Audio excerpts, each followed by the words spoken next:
Okey, buat pertama kalinya kan. Selalunya kalau Sima ke airport tak pernah ramai macam ni. Tak pernah ramai pula. Tak pernah kosong macam ni. Jadi ni kali pertama Sima tengok airport kosong. Tak ramai orang. Okey. Dekat kaunter Sima tengok. Tak ada orang langsung. Okey, Sima rasa macam ya Allah. Seram pula Dah macam cerita zombie.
Melalui sambungan Skype kita terhubung dengan Ketua Persatuan Pelajar Indonesia di Malaysia Muhammad Rajif Syarif yang saat ini berada di Kuala Lumpur. Selamat siang Rajif. Selamat siang Mbak Eva. Ya, hari ini Malaysia mulai memberlakukan lockdown. Bagaimana situasi di sana? Jadi kalau untuk kondisi Mbak, sebenarnya yang diberlakukan oleh Malaysia sekarang itu mereka sebut dengan Perintah Kawalan Pergerakan. Jadi sebenarnya implementasi kebijakan ini lebih kepada movement control order, bukan totally lockdown yang kita kenal dengan yang dibuat sama negara-negara lain seperti Italia dan China, tapi lebih kepada membatasi gerak-gerik warga negaranya agar senantiasa lebih berhati-hati dan tetap waspada dengan membatasi beberapa kegiatan dan agenda lainnya seperti keluar rumah dan juga membatasi gerak-gerik seperti bekerja di kantor dan lain sebagainya. Artinya dengan pembatasan pergerakan ini, apakah kemudian ada sanksi yang diberlakukan apabila ada yang melanggar kebijakan yang dikeluarkan oleh Perdana Menteri Malaysia ini? Ya, benar sekali Mbak. Jadi kalau untuk sanksi mereka langsung menurunkan undang-undang untuk masalah ini dengan Akta Pencegahan dan Pengawalan Penyakit Berjangkit 1988 dan Akta Polis 1967 yang memang kita sangat diarahkan untuk tetap standby di rumah masing-masing tanpa harus melanggar peraturan yang sudah mereka tetapkan, dan sebaiknya arahan yang dilakukan oleh kerajaan dapat dilaksanakan dan implementasikan dengan baik oleh seluruh masyarakat. Bentuknya ini seperti apa? Apakah artinya ada penutupan selain kemudian tentunya penutupan toko-toko begitu ya? Apakah memang dibarengi dengan kebijakan apa saja misalnya? Bagaimana dengan transportasi publik? Apakah juga ada pembatasan? Iya, sebenarnya yang paling ekstrem di sini adalah bagi kami selaku mahasiswa Indonesia yang tercatat di KBRI itu ada 11.000 mahasiswa lebih di Malaysia, dan saya sebagai ketua umum memang mendapatkan informasi yang sangat variatif. Yang paling signifikan adalah seluruh kegiatan belajar mengajar ditutup dan semua kampus harus diberhentikan. Jadi semua kampus harus diberhentikan agenda belajar mengajarnya. Dan hingga akhir Maret ini sampai tanggal 31 tidak ada aktivitas belajar mengajar dan sebaiknya harus standby di rumah. Untuk transportasi mereka memang tetap melaksanakan karena beberapa institusi penting yang menurut mereka sangat sentral seperti listrik, pertahanan dan juga keperluan-keperluan lain tetap dilaksanakan baik seperti pasar raya atau bisa kita sebut dengan supermarket tetap dibuat seperti biasa. Namun banyak sekali beberapa hal yang tidak dapat dipisahkan seperti misalkan jika sebelumnya kita ke restoran harus dan bisa untuk stay di restoran tersebut, tapi sekarang ini kita dibatasi untuk hanya boleh bawa bungkus yang mana kita harus tidak boleh standby di lokasi yang lebih dari 20 orang di situ untuk menghindari hal-hal yang tidak diinginkan dengan keramaian tersebut, Mbak. Oke, artinya supermarket dan rumah makan atau restoran ini tidak ada kebijakan untuk penutupan begitu ya, Rajif? Iya, benar sekali. Jadi kalau untuk arahan sebaiknya mereka diminta untuk tutup, namun durasi mereka untuk buka dibatasi, Mbak. Jadi dan kita tidak bisa langsung ke sana dan bisa menikmati panganan di sana, dan kita harus senantiasa ibaratnya menjauhi diri dari lokasi-lokasi umum. Dan memang kalau suasana hari ini di Kuala Lumpur itu sangat-sangat renggang, sangat-sangat kosong, lalu lintas itu seperti mati karena banyak sekali pertokoan yang tutup. Juga bagi kami yang ibaratnya terisolir di kampus disarankan untuk standby di asrama daripada harus berkeliaran di luar kampus, Mbak. Oke, kalau kemudian ada kebijakan untuk melarang warga negara asing begitu ya untuk masuk ke Malaysia, ataupun juga ada himbauan untuk tidak keluar dari Malaysia. Apakah kemudian teman-teman pelajar Indonesia sebelum kebijakan lockdown ini ataupun pada saat diberlakukan ini ada rencana untuk kemudian kembali ke Indonesia? Iya, ini sebenarnya nggak tahu ya.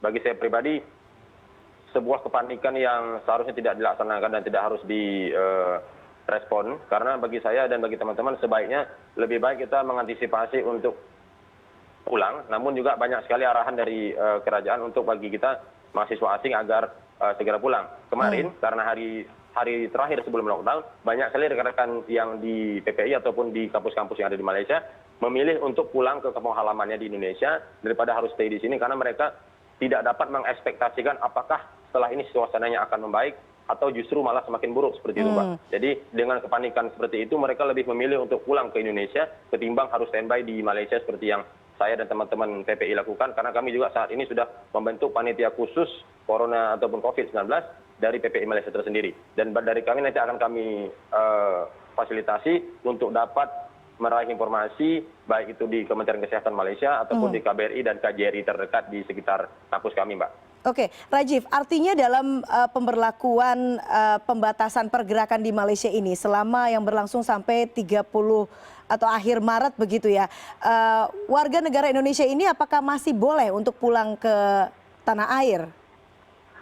Iya, jadi kalau dari arahan yang disampaikan oleh Majelis Keselamatan Negara, jadi mereka mengarahkan kalau untuk warga negara asing yang memiliki visa atau izin tinggal seperti residen seperti kami, yang mana kami mahasiswa diberikan visa untuk pelajar, dinasihatkan sebaiknya kalau memang ingin pulang dipersilakan untuk pulang. Namun saya pribadi lebih baik kita standby di sini karena kita punya izin tinggal dan kita juga jauh daripada tempat-tempat yang diantisipasi berbahaya, untuk tempat-tempat yang mereka sarankan untuk dijauhi seperti tempat-tempat pariwisata dan pusat keramaian seperti itu, Mbak. Bagaimana kemudian dengan KBRI Malaysia? Apakah ada himbauan khusus terhadap warga negara Indonesia yang berada di Malaysia? Ya, jadi KBRI sangat lebih tegas, Mbak ya. Jadi KBRI itu langsung secara umum memberikan arahan agar kita mahasiswa kalau memang izin tinggalnya masih lama, lebih baik standby di sini. Tapi kalau memang kita berstatus student exchange, yang mana durasi tinggal kita kurang dari 3 bulan, disyaratkan lebih baik untuk pulang ke Indonesia karena beresiko untuk mendapatkan kesulitan, baik itu dari segi penerbangan ataupun transportasi untuk kembali ke negara kita. Jadi akan kesulitan untuk evakuasinya, Mbak, setelah ini. Oke, Rajiv, kita kembali ke cerita Anda tadi mengenai pembatasan aktivitas yang diberlakukan untuk warga yang berada di Malaysia. Restoran boleh buka tapi kemudian dibatasi jumlah orang yang berada di dalamnya dan juga pasar swalayan. Apakah sebelum diberlakukan pembatasan ataupun lockdown ini versi Malaysia sempat terjadi aksi borong makanan dan bahan pokok kemarin? Iya, ini benar sekali, Mbak. Jadi even bagi kami yang mahasiswa sangat signifikan perubahannya di beberapa tempat perbelanjaan atau pasar raya, biasa di sini disebut, di sana sangat drastis berubahnya permintaan dan ketersediaan panganan ataupun kebutuhan pokok seperti beras, daging, dan bahan-bahan lauk pauk lainnya. Jadi semua rekan-rekan yang baik itu lokal atau internasional, mereka semua menyerbu lokasi-lokasi perbelanjaan yang sebenarnya ini justru lebih merepotkan daripada kita harus di rumah. Karena secara tidak sadar ketika kita standby dan sibuk ke tempat perbelanjaan, kita tidak sadar bahwa barangkali salah satu di antara kita yang ke sana ada yang infected virus sehingga justru memperkeruh suasana seperti itu, Mbak. Nah, bagi kami syaratkan kepada rekan-rekan mahasiswa ataupun masyarakat Indonesia di Malaysia agar sekiranya tidak harus panik dan senantiasa memberikan stok kebutuhan pokok di rumah masing-masing sehingga tidak dapat bersentuhan dan langsung berinteraksi dengan keramaian umum seperti itu, Mbak. Oke, terakhir Rajif, mungkin Anda sebagai Ketua PPI ada pernyataan ataupun himbauan yang ingin disampaikan kepada rekan-rekan pelajar yang saat ini berada di Malaysia. Apakah kemudian apabila mereka mengalami kebingungan atau apapun mereka bisa mengontak mungkin dari pihak PPI sendiri? Ya, untuk rekan-rekan seluruhnya, baik itu mahasiswa ataupun masyarakat Indonesia, kami PPI Malaysia secara tegas dan secara tanggap memberikan arahan yang mana kami sudah membentuk panitia khusus COVID-19 PPI Malaysia yang langsung diketuai oleh tim kami di Badan Pengurus Harian. Bagi teman-teman yang barangkali sudah tidak mampu ataupun sudah merasa kesehatan yang tidak baik ataupun kesehatan yang menurun, kami sarankan untuk menghubungi hotline kami, baik itu dari PPI Malaysia ataupun langsung menuju ke KBRI dan KJRI terdekat. Kami membuka layanan dan segala macam bentuk informasi dan arahan dari teman-teman jika progres ataupun ada kondisi yang berubah, baik itu dari fisik ataupun di lingkungan teman-teman sekalian. Jadi dari segala macam titik sudah kami berikan arahan, mulai dari Kementerian Kesehatan Malaysia, KBRI Kuala Lumpur, KJRI di setiap wilayah, baik itu di Johor, di Kuching Sarawak, ataupun di Penang di utara. Jadi semua titik sudah kami berikan penanggung jawabnya. Silahkan standby terus di sosial media PPI Malaysia, baik itu saya ataupun seluruh rekan-rekan di PPI Malaysia akan standby memberikan bantuan dan informasi secepat mungkin, karena pansus ini akan senantiasa bekerja hingga wabah ini selesai. Begitu Mbak Evita. Baiklah, Muhammad Rajif Syarif, Ketua Persatuan Pelajar Indonesia di Malaysia. Terima kasih atas informasinya di CNN Indonesia News Report. Selamat siang.